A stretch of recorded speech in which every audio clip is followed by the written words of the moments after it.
Un saluto affettuoso al pubblico straordinario del Teatro Comunale Re di Licata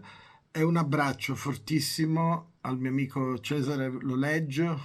a tutto il suo gruppo, quel che è di Cesare, e a tutte le associazioni che in qualche modo in questo periodo hanno voluto ricordare e tributare un saluto alla grande Rosa Balistreri. Quello che sta accadendo stasera a Licata è qualcosa di straordinario. Mi dispiace non essere con voi perché la concomitanza con la notte della ricerca di tutte le università italiane mi vede impegnato a Messina, nell'università dove lavoro, e per questo motivo non sono insieme a voi per dare una mia testimonianza brevissima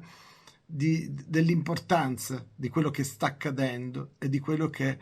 Cesare Loleggio, insieme alle persone che lo collaborano e che gli vogliono bene, sta facendo, cioè riportare in vita Rosa con questa canzone straordinaria che lui ha saputo interpretare. Ed è bello che l'amministrazione comunale abbia voluto questo spettacolo per consacrare questo momento importantissimo. Sicuramente Rosa ne sarà felice. Lei, l'ultima volta che le ho parlato in quella intervista, che ormai è diventato un pezzo di storia delicata della Sicilia, del folk italiano,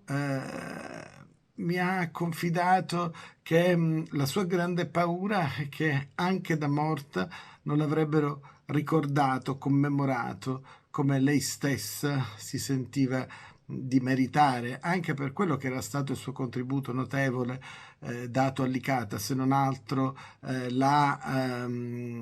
donazione di tutti i suoi preziosissimi libri che le hanno permesso di diventare quello che era una delle più importanti folk singer del mondo.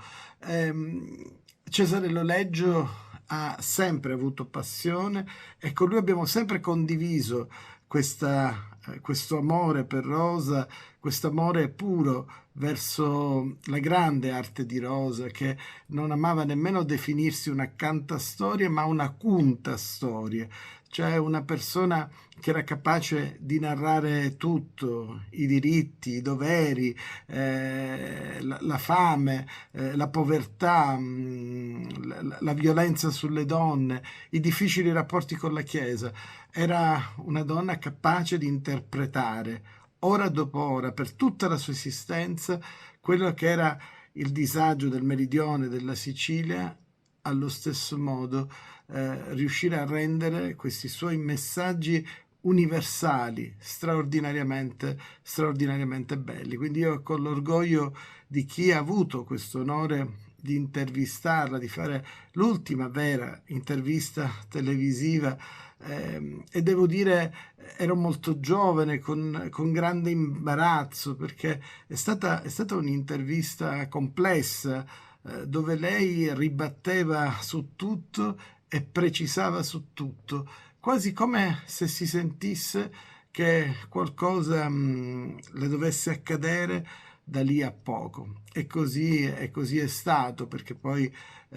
non abbiamo tantissime altre testimonianze. Su Rosa si è detto e si è scritto di tutto. La cosa più bella è far parlare la sua musica, le sue parole, il suo grande estro, il suo grande genio. E ringrazio Cesare Roleggio, ringrazio l'amministrazione comunale, perché questa sera un altro pezzo della storia di Rosa importante, un'altra pagina bellissima è stata scritta. E quindi vi abbraccio tutti come se fossi con voi. Vi chiedo scusa per non essere con voi, però è anche bello utilizzare le nuove tecnologie per lanciare un messaggio che esalti quello che è la grande opera di questa nostra donna licatese.